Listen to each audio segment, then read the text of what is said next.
ډېر محترم مسلمانانو، نن وظیفه د نفرتونو د ختمولو دپاره ده، د محبت د راوستلو دپاره ده، او هغه زړونه کوم زړونه چې د ګټې نه هم سخت شوي وي، هغه زړونو کې به الله جل شانه داسې نرموالی پیدا کړي لکه څنګه چې اوبه نرمې دي، څنګه چې فی نرم دي.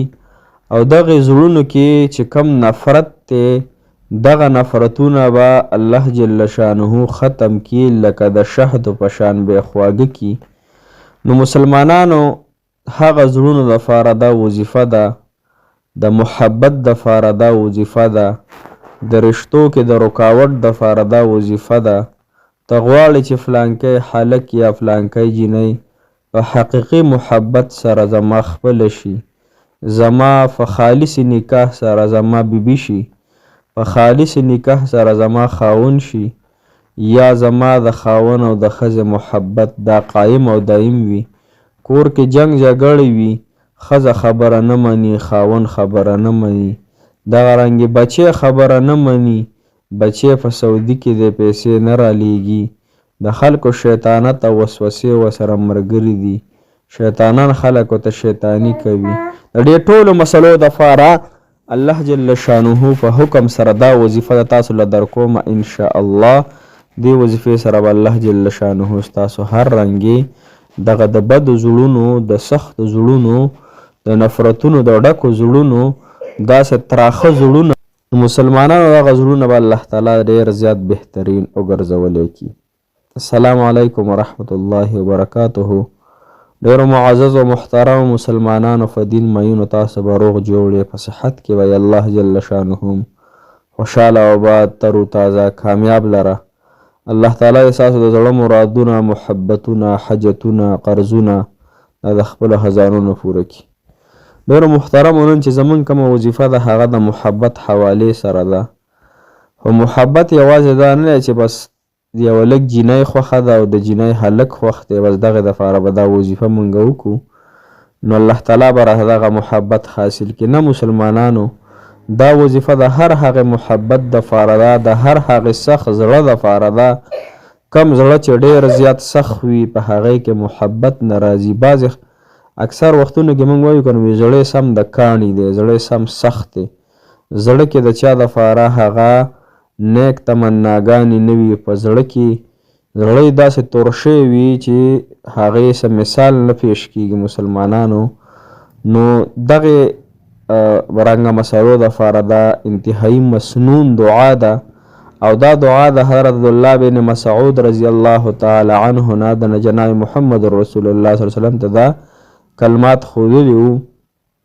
دې کلماتو معنی دا د مسلمانانو ای الله زمونږ په زړونو کې ته زمونږ د زړونه یو شان کې، زمونږ په زړونو کې جوړاو پیدا وکړي. جوړ ګوره کله چې په زړه کې جوړ نه وي که نه، نو بیا دغه زړه بل سیټ ته مایله کېږي، دغه زړه کې رحم نه وي، دغه زړه د کاڼي په شان وي.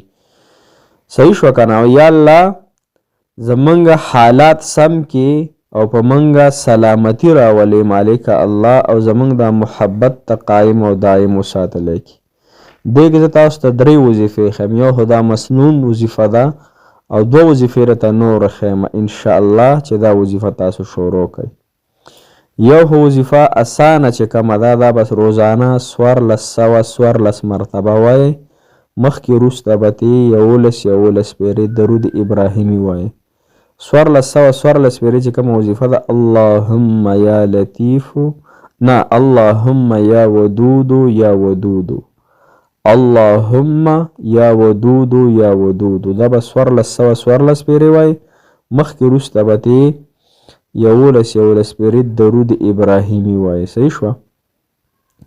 دویمه کلمه چې د مسلمانانو هغه د قرآن یو آیات دی، والقیت علیک محبة مني ولتصنع على عیني، والقیت علیک محبة مني ولتصنع على عیني.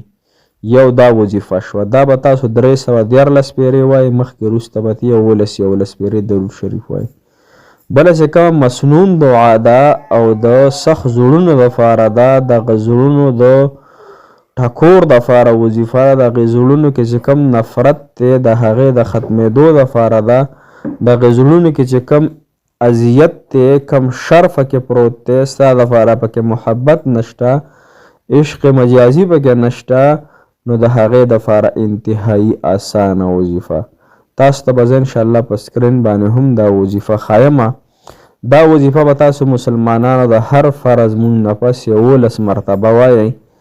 11 مرتبه د سهار مونږ نه پس 11 پیرې د ماسپښین 11 د مازدیګر 11 د ماښام ماسخوتن 15 مونځونه دي او 11 پیرې به دا د هر مونځ نه پس تاسو په پابندۍ سره وایئ انشاءالله. په لږو ورځو کې به الله تعالی دغې زړه کې ستا دپاره محبت واچي. دغه د کاڼي په شان زړه چې دی دا به د اوبو په شان نرم شي. دغه د مرچکي نه تریخ نفرت چې پکې کم پروت دی دا دغه زړه کې به د شاتو نه زیات محبت واچولی شي او دا محبت په څوک شي دا به رب العالمین چي. خو موږ ته 2 کارونه په اهتمام سره کول پکار دي. د یو نه بندېدل او یو په اهتمام سره شروع کول د دې وظیفې سره. کم یو کار نه چې بندېدل دي مسلمانانو هر هغه ګناه چې په هغې باندې الله جل شانه خفه کیږي د هغې ګناه نه ځان ساتل پکار دي. کړومبی د سترګو ګناه ده، د ژبې ګناه ده، د غوږونو ګناه ده، د شرمګاه ګناه ده. جناب محمد رسول الله صلی الله علیه وسلم فرمایي ما ته د 2 څیزونو ضمانت راکئ زه تاسو ته د جنت سرټیفیکیټ درکوم او د جنت پروانه ته درکوم. یو د ژبې ضمانت راکئ یو د شرمګاه. دا 2 څیزونه ډېر په کثرت سره په بدو طریقو استعمالي او خاص کر بدنظري خاص کر ګانې بجانې مسلمانان دا ګناهونه ټول په ټوله پرېږدوئ دې وظیفې سره. دویم چې په اهتمام سره به شروع کوئ کار هغه 15 وخته مونځ دی هغې سره نیک اعمال دي وظایف دي. که موږ مونځ نه کوو نو زموږ به مخه نه سمیږي. که موږ مونځ نه کوو زموږ زندګۍ کې به سکون راحت چین نه وي. مسلمانانو ټول دارومدار په نیک عمل باندې دی. کله چې انسان نیک الله تعالی په وړو وړو کلمو باندې د هر قسم دعا قبلوي د حاجت پوره کوي. او که نه زه ډېر نیک یم ورسره ګناهونه کوم نو مسلمانانو بیا دا 2 څیزونه په یو زړه کې نه جمع کیږي. یو زړه کې یو کاسه کې اوبه پرتې دي خوږې مزیدار سپینې یا پای پکې پراته دي. یو ساس کې پلیتې متیازې ورته ور واچوه د هغې سره هغه ټول بیا ګنده شي. دغه رنګه موږ زړه کې ډېر نیکوکار ډېر اسکار کوو د الله تعالی فرمانبرداري کوو لیکن ګناه ورسره لږه شان کوو ورځ کې نو بیا دغه زړه فلج شي.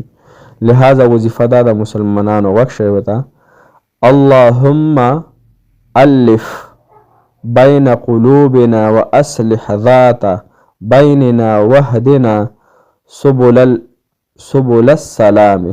دا د حدیث مبارک د ابو داود شریف د حدیث مبارک دی. اللهم الف بین قلوبنا واصلح ذات بیننا واهدنا سبل السلام. دا انشاءالله د هر فرض مونږ نفس 11 کرته پابندۍ سره انشاءالله العزیز دا شروع کوي. انشاءالله الله جل شانه د ذات نه امید دی چې دې سره بس تاسو دغه ټول نفرتونه بغضونه کینې حسدونه دا به ختم شي. او په کور کې هم په خلکو دموهئ. څوک دسه په کور کې وران دي هغوی له په دموئ چینو باندې اوبو باندې هر یو څیز باندې په هغوی باندې سکئ. انشاءالله چې دا خلک به تاسو سره سم شي او ښه رویه به درسره پیش کوي. الله جل شانه هم ټول حاجتونه ارمانونه پوره کړه. جزاک الله خیر.